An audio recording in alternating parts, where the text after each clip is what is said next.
Hello दोस्तों, क्या हाल चाल। तारीख है आज 12 जून 2024 और दिन है बुधवार। तो आइए बात करते हैं आज के स्पेशल वीडियो के अंदर किसानों भाइयों के लिए, कर्मचारियों के लिए, युवाओं के लिए, माता बहनों के लिए, आम जनता से जुड़े कई महत्वपूर्ण बड़े फैसले। वीडियो में काफी मजा आने वाला है। काम की खबरें और मौसम से जुड़े समाचार देखने को मिलेंगे, तो वीडियो को अंत तक जरूर देखें। इस वीडियो को लाइक करें, चैनल को सब्सक्राइब करें। तो आइए बात करते हैं आज के कुछ मुख्य समाचार में। देश भर की तमाम बड़ी खबरों पर नजर डालते हैं। चलिए शुरुआत करते हैं पहली और बड़ी खबर की। भारत में मोदी 3.0 की शुरुआत हो चुकी है। रविवार को राष्ट्रपति भवन में हुए शपथ ग्रहण कार्यक्रम के बाद 100 मार्च से प्रधानमंत्री नरेंद्र मोदी ने पीएमओ में पहुंचकर काम शुरू कर दिया है और शुरुआती से पीएम मोदी एक्शन मोड में नजर आ रहे हैं। दोस्तों, आपको बताइए होगा कि इस बार भारतीय जनता पार्टी को स्पष्ट बहुमत नहीं मिला है और देश में गठबंधन की सरकार बनी है, लेकिन प्रधानमंत्री इस बार की शुरुआत में ही एक्शन मोड में नजर आ रहे हैं। पहले ही दिन उन्होंने किसानों को सौगात दे दी। बता दें कि शपथ ग्रहण के बाद सोमवार को जैसे ही पीएमओ में एंट्री ली तो सबसे पहले किसानों के हित में बड़ा फैसला ले लिया। शपथ ग्रहण के महज 16 घंटे बाद उन्होंने किसान सम्मान निधि की 17वीं किस्त जारी करने के लिए फाइल पर साइन किए। इसके जरिए किसानों के लिए 2000 करोड़ रुपए की राशि जारी की गई। प्रधानमंत्री के इस फैसले से देश के 9.3 करोड़ किसानों को फायदा होगा। पीएम मोदी कहा कि एनडीए की सरकार किसान कल्याण के लिए प्रतिबद्ध है। अच्छा, वहीं पीएम मोदी द्वारा सबसे पहले किए जाने वाले कामों की लिस्ट में अगला काम प्रधानमंत्री आवास योजना से जुड़ा है। बता दें कि पहली बैठक में प्रधानमंत्री आवास योजना के तहत 2 करोड़ अतिरिक्त घरों को मंजूरी दी जा सकती है और इसके अलावा इस सरकार स्कीम के तहत लाभार्थियों को मिलने वाली सहायता के करीब 50% का इजाफा भी देखने को मिल सकता है। और वहीं लोकसभा चुनाव में बहुजन समाज पार्टी को बड़ा झटका लगा है। बीते 10 साल में उसका जनाधार आधा खत्म हो चुका है। इतना ही नहीं, इस चुनाव में प्रदेश की 17 सुरक्षित सीटों पर उसके 21 लाख से ज्यादा वोट कम हो गए हैं, जो प्रत्याशियों की हार की वजह से बन गए हैं। ये वोट सपा कांग्रेस गठबंधन को ट्रांसफर होने के कयास लगाए जा रहे हैं। बहुजन समाज पार्टी के बीते 3 लोकसभा चुनाव के प्रदर्शन पर नजर डाले तो सामने आता है कि वह अपने काडर वोट बैंक को सहेज कर रखने में भी नाकामयाब साबित हुई है। चलिए अगली खबर जानते हैं। यूपी में भाजपा की सीटें भले ही कम हुई है, लेकिन प्रधानमंत्री नरेंद्र मोदी ने यूपी की हिस्सेदारी के साथ ही जातीय और क्षेत्रीय संतुलन का खास ख्याल रखा है। सीटें कम होने के बाद भी यूपी के कोटे में जहां 10 मंत्री बनाए गए हैं, वहीं हर वर्ग व समाज को प्रतिनिधित्व देने की कोशिश की गई है। जातीय समीकरण के लिहाज से ओबीसी और दलितों की हिस्सेदारी में कमी नहीं आई है। बता दें कि पिछली सरकार में यूपी में मोदी समेत कुल 15 मंत्री थे, जिसमें 4 कैबिनेट मंत्री और शेष राज्य मंत्री थे। इस लिहाज से इस बार यूपी में सिर्फ राजनाथ सिंह और राज्यसभा सदस्य हरदीप पुरी की कैबिनेट मंत्री बने हैं। पिछली सरकार में कैबिनेट मंत्री रहे महेंद्र नाथ पांडे और स्मृति ईरानी चुनाव हार गए हैं और इस वजह से भी इस बार कैबिनेट मंत्रियों की संख्या घटी है। फिर भी मोदी ने हारी हुई सीटों के अनुपात में हिस्सेदारी में उतनी कमी न करते हुए अगड़े पिछड़े के साथ दलितों के बीच संतुलन साधने की कोशिश की है। अच्छा, एनडीए सरकार में मंत्रियों का शपथ ग्रहण और विभागों का बंटवारा हो चुका है, जिसके बाद मंगलवार को एस जयशंकर ने बतौर विदेश मंत्री अपना कार्यभार संभाल लिया है। इस दौरान उन्होंने विदेश नीति के मोर्चे पर सरकार की योजनाओं के बारे में बात की। विदेश मंत्री एस जयशंकर ने कहा कि आज दुनिया में बहुत उथल पुथल है, दुनिया खेमों में बढ़ गई है और तनाव और संघर्ष भी बढ़ रहा है। ऐसे वक्त में भारत की पहचान एक ऐसे देश की है जिस पर विश्वास किया जा सकता है, जिसकी एक प्रतिष्ठा और प्रभाव है। और चलिए बड़ी खबर की बात करते हैं। हिमाचल प्रदेश में अनुबंध अवधि के कारण जिन कर्मचारियों की 10 साल की नियमित सेवा पूरी हो चुकी है, उन्हें अब ओपीएस का लाभ मिलेगा। सुप्रीम कोर्ट के आदेश के बाद अब राज्य सरकार के विधि विभाग के प्रधान सचिव देवेश कुमार ने इस पर एक कार्यालय आदेश जारी किया है। इस आदेश के अनुसार हालांकि केवल उन्हीं अनुबंध कर्मचारियों का पेंशन लाभ मिलेगा जिस पर चयन हिमाचल प्रदेश लोक सेवा आयोग या कर्मचारी चयन आयोग हमीरपुर के माध्यम से अनुबंध नीति में हुआ हो। एक शर्त में यह होगी कि अभी जिन कर्मचारियों ने ओपीएस के बजाय एनपीएस का विकल्प लिया है, वह अनुबंध सेवा की पेंशन गणना के पात्र नहीं होंगे। अनुबंध और नियमित सेवा के बीच कोई ब्रेक न हो। अच्छा, नीट को लेकर बड़ी खबर। मेडिकल प्रवेश परीक्षा नीट यूजी 2024 के रिजल्ट में धांधली को लेकर छात्र काफी नाराज रहे हैं। अब नीट की प्रवेश परीक्षा में गड़बड़ी का मामला सुप्रीम कोर्ट पहुंच गया है,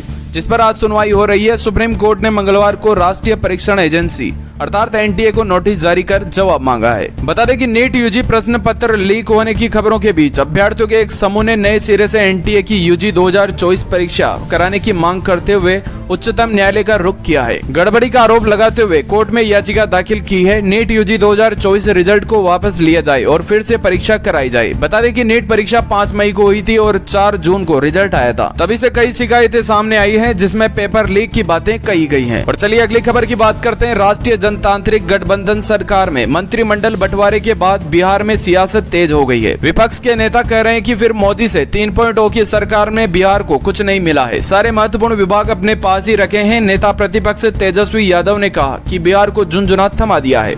हम बिहार वासी जानते हैं कि बिहार की तरक्की के बिना देश तरक्की नहीं कर सकता। अच्छा वहीं मोदी कैबिनेट 3.0 में जगह नहीं मिलने की वजह से भाजपा में कई सहयोगी दलों की नाराजगी अब खुलकर सामने आने लगी है। क्या शिवसेना और क्या एनसीपी मोदी कैबिनेट में जगह नहीं मिलने पर आजसू भी नाराज हैं।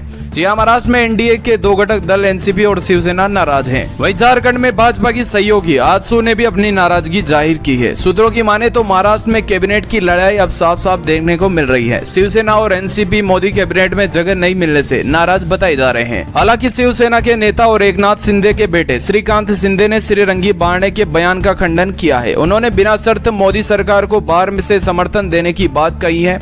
उन्होंने कहा कि हमने पहले स्पष्ट कर दिया है कि हम सरकार को बिना शर्त समर्थन दे रहे हैं। इस देश को प्रधानमंत्री मोदी की नेतृत्व की जरूरत है। सत्ता के लिए कोई सौदेबाजी या बातचीत नहीं है। हमने एक वैचारिक गठबंधन को बिना शर्त समर्थन दिया है। हम चाहते हैं कि प्रधानमंत्री मोदी राष्ट्र निर्माण के महान कार्यों को आगे बढ़ाएं। पार्टी सभी विधायक और सांसद एनडीए के प्रति पूरी निष्ठा से प्रतिबद्ध हैं। चलिए अगली खबर की बात करें। लोकसभा चुनाव 2024 के नतीजे आने के बाद उत्तर प्रदेश सरकार की कैबिनेट बैठक हुई। इसमें योगी सरकार की ओर से कई बड़े फैसले लिए गए। इनमें एक बड़ा फैसला तो यूपी सरकारी कर्मचारियों के तबादले से जुड़ा हुआ है, जिसके तहत अब ग्रुप सी और डी लेवल के सरकारी कर्मचारियों के तहत ट्रांसफर अब मानवीय संपदा पोर्टल के जरिए होंगे। ट्रांसफर पॉलिसी से जुड़ा अहम फैसले होने के बाद अब आसानी से सरकारी कर्मचारी तबादले किए जा सकेंगे। और वहीं आपको बता दें कि यूपी कैबिनेट ने 41 प्रस्ताव को मंजूरी दी है। कैबिनेट की बैठक में कुल 42 प्रस्ताव रखे गए थे और इसके साथ ही एक खुशखबरी वेतन वृद्धि से भी जुड़ी हुई है। वहीं ग्रेटर नोएडा को एक बड़ी सौगात के रूप में 500 बेड का अस्पताल मिला है। चलिए अब बात करते हैं किसानों को लेकर क्या है बड़ी खबर। दोस्तों बता दें कि प्रधानमंत्री किसान सम्मान निधि योजना के तहत किसानों को सालाना 6,000 रुपए की आर्थिक मदद दी जाती है।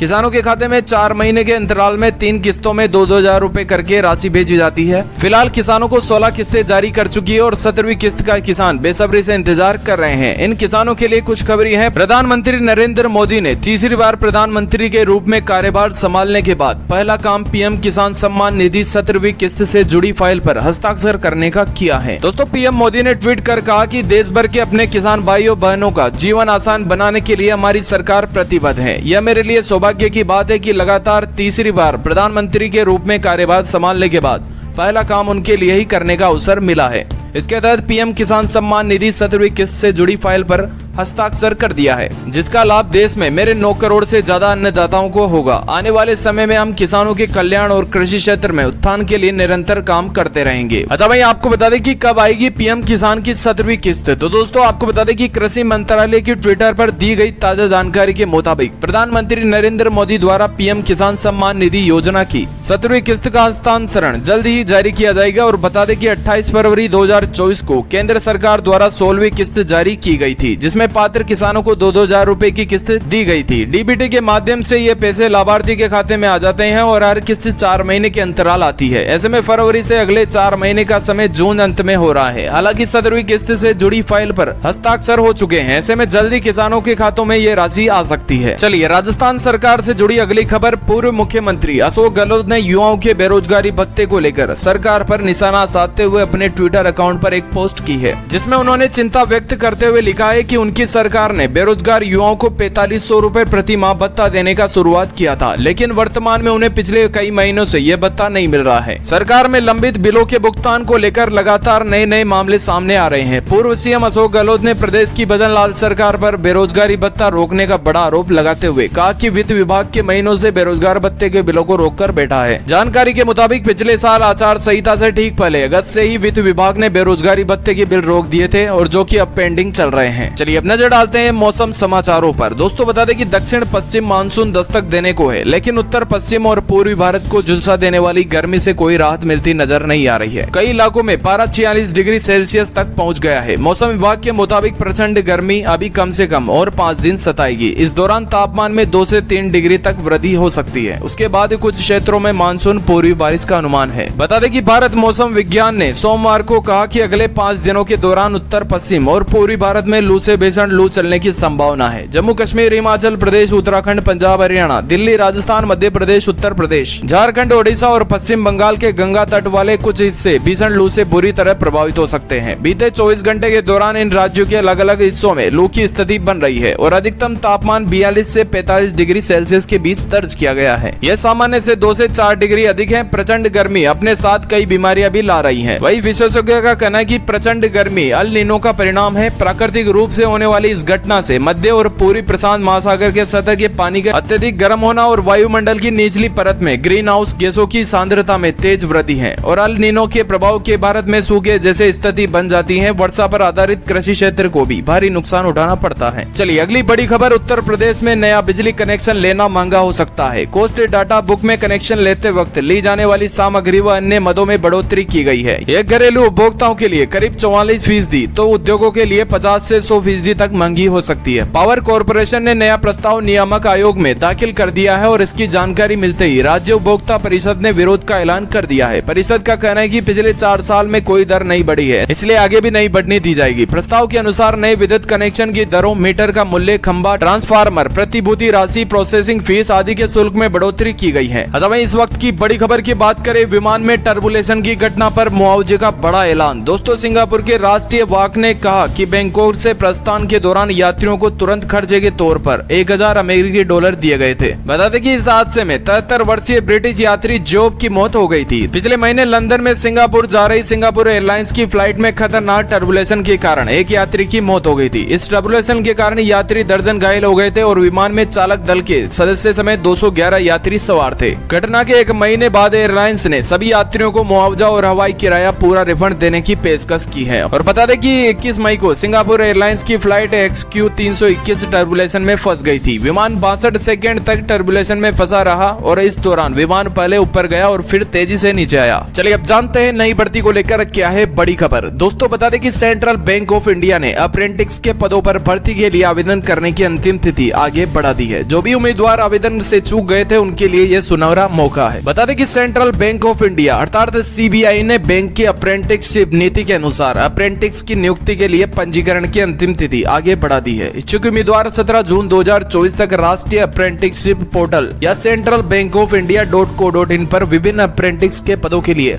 आवेदन कर सकते हैं। बता दें कि इस भर्ती अभियान का लक्ष्य अप्रेंटिस के कुल 3000 रिक्त पदों को भरना है और लिखित परीक्षा की संभावित तिथि 23 जून 2024 है। और अब नजर डालते हैं टेक्नोलॉजी की खबरों पर। दोस्तों, एप्पल ने iOS 18 को लॉन्च कर दिया है। हालांकि फिलहाल ये केवल डेवलपर्स के लिए उपलब्ध है, लेकिन इसके फीचर्स सामने आ गए हैं। iOS 18 की लॉन्चिंग WWDC 2024 में हुई है। iOS 18 के साथ प्राइवेसी का पूरा ध्यान रखा गया है। इसके अलावा एप्पल ने पहली बार अपने आईफोन में आर्टिफिशियल इंटेलिजेंस का सपोर्ट दिया है। iOS 18 को लेकर सबसे बड़ी घोषणा हुई है कि वह कॉल रिकॉर्डिंग है। आईफोन के इतिहास में पहली बार कॉल रिकॉर्डिंग की सुविधा दी गई है। अब आईफोन में यूजर्स भी एंड्रॉइड की तरह कॉल रिकॉर्डिंग कर सकेंगे। वहीं एप्पल से जुड़ी अगली खबर देखिए, एप्पल ने कहा कि उसके AI इकोसिस्टम में अब थर्ड पार्टी टूल भी एंट्री हो गई है और ये टूल कोई और नहीं बल्कि OpenAI ChatGPT है। एप्पल के यूजर्स अब बिना लॉगिन किए ChatGPT का इस्तेमाल कर सकेंगे। वही पेड यूजर्स अपने अकाउंट को डिवाइस से कनेक्ट कर सकेंगे। ChatGPT और Siri अब दोनों साथ में काम करेंगे। वहीं एप्पल के इस फैसले से एक्स के मालिक एलन मस्क नाराज हो गए हैं। एलन मस्क ने कहा कि यदि एप्पल वास्तव में अपनी डिवाइस में ChatGPT का सपोर्ट देता है तो वे अपनी कंपनी में एप्पल की डिवाइसेज यानी आईफोन, iMac, iPad आदि पर प्रतिबंध लगाएंगे। एलन मस्क के मुताबिक ChatGPT के साथ कोई प्राइवेसी और सिक्योरिटी नहीं है, इसलिए वे इस पर बैन लगाएंगे। चलिए अब बात करते हैं ट्रेडिंग और शेयर बाजार से जुड़ी बड़ी खबरों के बारे में। दोस्तों, बता दें कि हफ्ते के दूसरे कारोबारी दिन शेयर बाजार में कमजोर शुरुआत हुई। प्री ओपनिंग में बढ़त के बावजूद शुरुआत कारोबार से सेंसेक्स और निफ्टी लाल निशान पर कारोबार करते दिखे। बाजार में निचले स्तरों में खरीदारी लौटी और बेंचमार्क इंडेक्स हरे निशान पर लौटने में सफल रहे। उसके बाद फिर बिकवाली हावी हो गई। शुरुआती कारोबार में IRB इंफ्रा के शेयर में 8% जबकि इंडिगो के शेयरों में 3% की गिरावट दिखी। इससे पहले सोमवार को IT सेक्टर के शेयरों को और HDFC बैंक के शेयरों में बिकवाली के दबाव के बाद सेंसेक्स और निफ्टी 3 दिनों में बढ़त के बाद लाल निशान पर बंद हुए थे। 7 शब्दों में आपको बता दें कि उतार चढ़ाव के बाद सपाट बंद हुआ बाजार। सेंसेक्स 33 अंक तक फिसला और निफ्टी 23,264 पर। चलिए अब नजर डालते हैं आज के राशिफल पर। सबसे पहले बात करते हैं मेष राशि की। तो दोस्तों, बता दें कि आज मेष राशि वालों को प्रोफेशनल लाइफ में कई बदलाव देखने को मिलेंगे। ऑफिस में सहकर्मियों का सपोर्ट भी मिलेगा और आर्थिक स्थिति में सुधार आएगा। वृषभ राशि, आज आर्थिक मामलों में थोड़ी सावधानी बरतें। रिश्तों में सोच समझकर कोई बड़ा फैसला लें। पार्टनर के साथ क्वालिटी टाइम स्पेंड करें और रिश्ते में आपसी समझ और तालमेल बढ़ाने की कोशिश करें। मिथुन राशि वालों की आर्थिक स्थिति सुधरेगी और धैर्य बनाए रखें। करियर में उन्नति के कई मौके मिलेंगे। आर्थिक मामलों में समझदारी से फैसले लें। कर्क